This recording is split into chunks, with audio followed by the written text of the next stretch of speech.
जैसे आप जानते हो कि एजुकेशन पॉलिसी जो न्यू अपना नीप NEP जो national education policy 2022 Narendra Modi ji ने ये इनिशिएटिव लिया है कि ये हमारे पूरे इंडिया में पहुंचनी चाहिए। तो नेशनल एजुकेशन पॉलिसी में एक लाइफ स्किल भी एक पैरामीटर है जिसमें सारे एजुकेशनिस्ट ये फील करते हैं कि we have to go with the life skill policy. Okay, ये जो लाइफ स्किल पॉलिसी के जो यू कैन से मेंटोर हैं डॉक्टर स्वरूप संपत जी, वो अपने आप में बहुत सारी जगह करते हैं, बट मीरा भाई में फर्स्ट अपनी स्कूल है जहाँ ये लाइफ स्किल्स बिगिन किए हैं। लाइफ स्किल डजंट मीन कि ओनली लाइफ रिलेटेड, ये है एजुकेशन पॉलिसी उस तरह से बनाया कि इमोशनली बच्चे लोग आज के जनरेशन में जो मीडिया से एक्सप्लोर हैं, नेट से एक्सप्लोर हैं, बहुत सारी चीज़ एक्सप्लोर है, तो ये काफ़ी पैरामीटर, काफ़ी एरिया को, कोर एरिया को ये लोग करते हैं, जैसे problem solving, critical thinking, self reflection और इंटरपर्सनल इमेज को, मतलब बहुत सारी एरिया है जहाँ बच्चे काफ़ी आगे आ सकते हैं। मैथ्स के 1 2 3 4 सब अपने जगह हैं, बट जो इमोशनली इस बीच में बच्चे के जो यू कैन से तो मूवमेंट जो सराउंडिंग देके कर रहे हैं, वो लाइफ स्किल बहुत जगह आपको इम्प्लीमेंट करने के लिए मतलब सक्षम रहेंगे कि बेस्ट दे सकते हैं। तो ये ना सिर्फ स्टूडेंट के लिए नहीं, ये स्टूडेंट के लिए, ये पेरेंट के लिए, ये टीचर्स के लिए। टीचर अपनी बॉन्डिंग इमोशनली जो बच्चों के साथ क्रिएट कर सकते हैं, या तो फिर बच्चों और पेरेंट के बीच में, ये सारे पैरामीटर को कवर करने के लिए लाइफ स्किल आज के दौर में बहुत नेसेसरी है। तो आज का ये जो प्रोग्राम कर रहे हैं, ये वर्कशॉप है फॉर टीचर्स। तो टीचर ट्रेनिंग का प्रोग्राम है। टीचर्स अगर आप पूछेंगे तो प्री प्राइमरी से लेके, दैट मीन्स नर्सरी से लेके till 10th standard and above, तो सब टीचर्स के लिए है। हमारा नेशनल एजुकेशन पॉलिसी NEP 2020, उसमें ये कुछ लाइफ स्किल्स के बारे में लिखे हैं, जैसे कि problem solving, decision making, creative thinking, critical thinking, ये सब।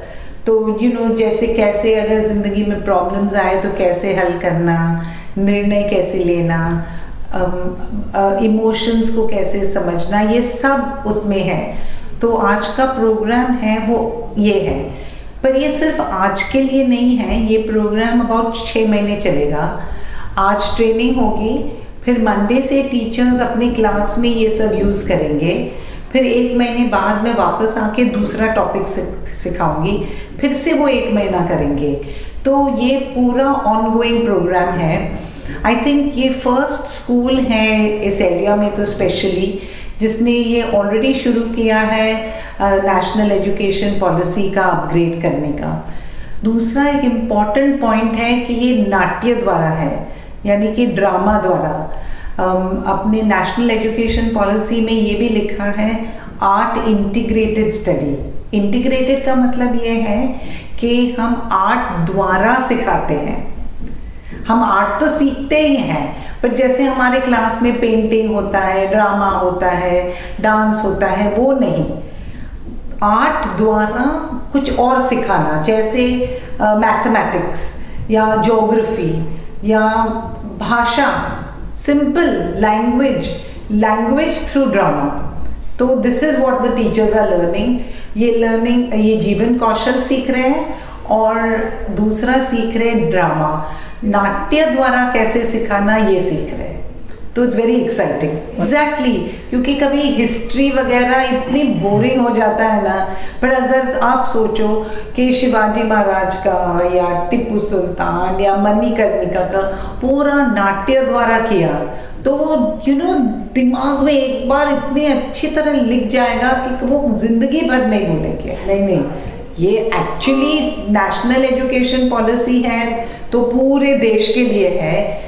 मैं ये कह रही हूँ कि ये स्कूल ने पहले शुरू किया है ऑलरेडी, मतलब मीरा भाईंदर एरिया में ये पहली स्कूल है। दूसरे बहुत स्कूल्स ने ये शुरू नहीं किया है।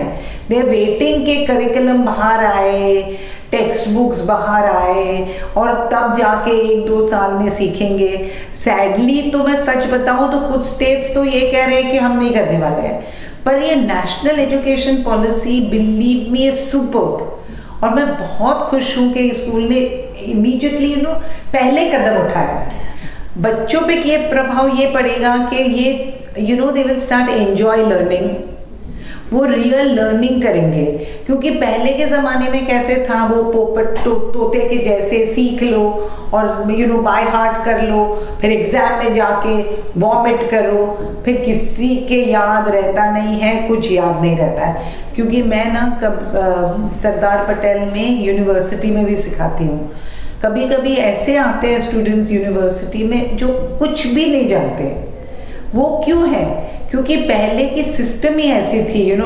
एक टीचर डंडा लेके बैठता था, ABCD ऐसे करके होपलेस सिखाते थे। टीचर का फॉल्ट नहीं था, टीचर को ट्रेनिंग नहीं दी थी कि कैसे अच्छी तरह से सिखाना है। मैं तो कहती हूँ टीचर्स हमारे देश के सुपर्ब है, but they need to upgrade the knowledge. That's what I'm saying. Actually paperless भी है और दूसरा है बैगलेस। हम ये कोशिश कर रहे हैं कि बच्चों की बैग्स कम हैवी हो। तो there are different things. I'm not saying कि ये एक ही चीज़ है। जैसे ये भी प्लान है कि 1 year 1 book, सब सब्जेक्ट्स एक बुक में आ जाए और वो बुक घर में रहे। स्कूल में आके तुम ये सीखो, घर जाके वो वर्कबुक कंप्लीट करो। और ये भी कोशिश है कि टीचर टेक्स्ट बुक को साइड में रखे और दिल से पढ़ाए। एक्चुअली प्रैक्टिकली दिखाओ। प्रैक्टिकली जब सीखेंगे तो वो बहुत सेंस भी होगा। जैसे अभी हमने यहाँ नहीं, एक अलग स्कूल में किया, सोप मेकिंग किया था। अभी सोप मेकिंग करना है तो केमिकल रिएक्शंस है, वेइंग करना है। So that is experience. तो जो एक्सपीरियंस से हम सीखते हैं वो कभी नहीं भूलते। तो this is what the national education policy से जैसे कि हमारा NEP पॉलिसी आए, नेशनल एजुकेशन पॉलिसी, उसके अंतर्गत एक्टिविटी बेस पे ज़्यादा होनी चाहिए। बच्चे जो है सिर्फ आप बुक्स लेके उसको पढ़ाना देन निकल जाना, बच्चे को आया नहीं आया, तो एक्टिविटी रहता है लर्निंग बाय डूइंग, मतलब कुछ करके सीखते रहते हैं। उसके दौरान जो है चीज़ें सीखते हैं तो बच्चों को ज़्यादा इंटरेस्ट आता है और चीज़ें सीखते हैं। मेरे ख्याल से यही होना चाहिए। डिफरेंसेस ये है कि सर जैसे कि 1958 में जब आया था कि हर बच्चे को 3 भाषाएं आनी चाहिए, तो भाषाओं पे ज़्यादा जोर जाता था, या फिर सब्जेक्ट में आपको इम्प्रूवमेंट क्या करना है वो दिया जाता था। लेकिन अभी कैसा है कि बच्चे को कैसे इंटरेस्ट लेके आएँ वो चीज़ें आ रही है। तो दैट मीन्स कि आप जो है कोई भी चीज़ दे रहे हैं तो वो कितना आपको मिल रहा है, बच्चे कितना समझ रहे हैं, बच्चे अगर आप कुछ प्रॉब्लम दे रहे हैं तो सोल्यूशन कैसे निकाल रहे हैं, तो उसके अंतर्गत देखा जाए तो बहुत सारी चीज़ें जो है वो चेंज होके आ रही है।